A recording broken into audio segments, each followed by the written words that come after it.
बालागाव ओनसोलनि सुबुंफोरा लामा बायस'नायाव गोबां जेंनाजों मोगा-मोगि जानांदों।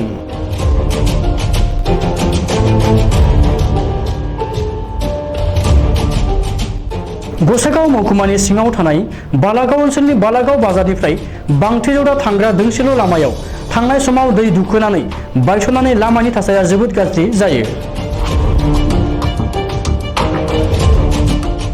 सिगांनो खाथिराम बान्दो मुंनि रैखाथि बान्दोआ बायफ्लंनानै गोबां गामिनि हान्थिनाय फरायसाफोर थांलाय फैलाय खालामनायाव गोबां जेंनाजों मोगा-मोगि जानांदों ओनसोलारिफोरा। दै दुखोनायनि जाहोनाव आबाद मावनायावबो जेंना जादों होननानै फोरमायदों। लोगोसे गायखानाय माइ आबादफोरा खहा जादों होननानै बुंबावो।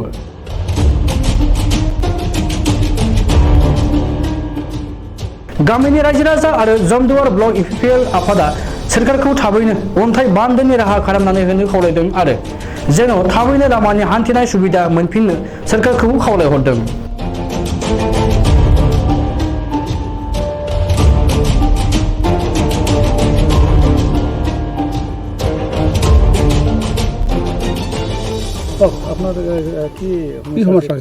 আচ্ছা, ইয়াত আমি আজি ইউপিপিএল দলৰ পৰা সভাপতি সম্পাদক উপসভাপতি আৰু ৰাইজ উপস্থিত আহিছে।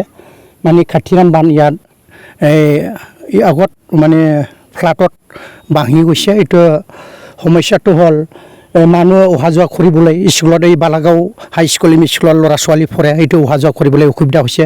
আৰু এই বান্ধটো ভাঙাৰ লগে লগে আমাৰ কম হ'লেও 4-5টামান গাঁও ইফালে ধান কাঢ়িবলৈ পোৱা নাই। এইটো মানে বিৰাট অসুবিধা হৈছে। এইটোৰ কাৰণে আমাৰ বিজেপি আৰু ইউপিপিএল চৰকাৰে এইটো অতি সোনকালে এইটো কিবা এটা ব্যৱস্থা কৰি দিলে ভাল হয়, বা আমিও সংগঠনৰ পৰা অনুৰোধ কৰিম আমাৰ MLA আৰু EM ইহঁতক। কেইখন মানে ল'ৰা ছোৱালী এইটো দিয়ে মানে অহা যোৱা কৰে?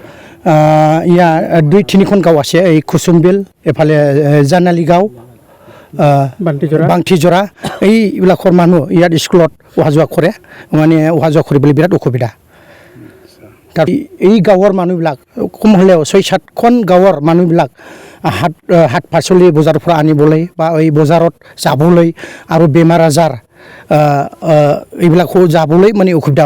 মানে বালাগাঁও বজাৰত অহা ৰাস্তাটো এইটো মূল পথ, মূল পথ এতিয়া বন্ধ হৈ গৈছে। এতিয়া বন্ধ হৈ গৈছে। আগতে ইয়াতে কি ধৰণৰ বান্ধ কিবা আছিল? এই আগত মানে ইমান এই 6-7 মাহৰ আগত মানে এইটো জব কাৰ্ডৰ যোৱা বছৰত কৰিছিল। এইটো কৰিছিল। তাৰপিছত এই 6-7 মাহৰ আগতে মানে আমাৰ ভেন্দৰে ইয়াত এই বান্ধটো মানে বান্ধি দিয়া হৈছিল, কিন্তু ইমান সুন্দৰকৈ বান্ধা নাছিল।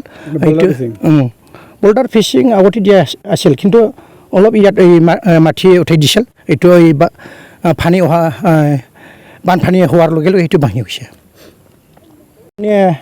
জনাব মানে এইটো অতি সোনকালে বনাই দিলে আমাৰ ৰাইজৰ কাৰণে সুবিধা হ'ব।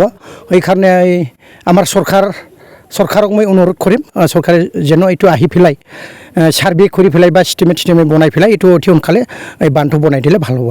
খালি বান্ধ নহয়, এইটো বান্ধ উইথ ৰড, ৰাস্তা হ'ব লাগে। ৰাস্তাটো অসুবিধা আছে নেকি?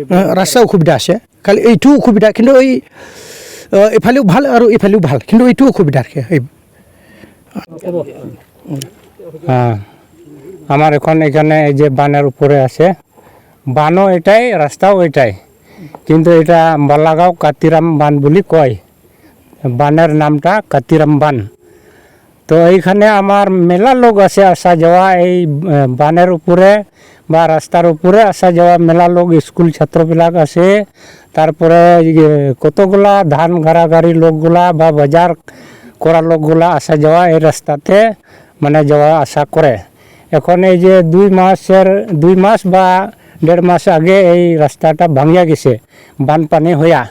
তো এখন স্কুল যাওয়া ছাত্রবিলাক এখন বন্ধ, তারপরে বাজার করা লোকগুলো বন্ধ, তারপরে যতগুলা বেমারি সিমারি বালাগাঁওয়ের মধ্যে চিকিৎসা হয় এইগুলা বন্ধ। এই জন্য আমার অনুরোধ হয় বা সরকারকে অল্প জানাওয়া হয় যে তাড়াতাড়ি এই রাস্তাটা বা বানটা ঠিক করে দিলে ভালো হয়। তার পাছতে যিমান বা এই বানের বা সড়ক বানের পানি পায় এইগুলা মানুষও এখন হাল খেতি করবার অসুবিধা, কারণ বান তো ভাঙিয়া গেছে। দক্ষিণ সাইডে কতগুলা খেতি করার লোকগুলা আছে, এখন পর্যন্ত শুকান আছে। এই জন্য আমার অনুরোধ, সরকারকে অনুরোধ করি যাতে তাড়াতাড়ি এই বান বা কিবা সড়ক তাড়াতাড়ি বান্ধিয়া দেয়, তাহলে আমাদের কতগুলা কৃষক মানুহবিলাক মানে সুবিধা পায়।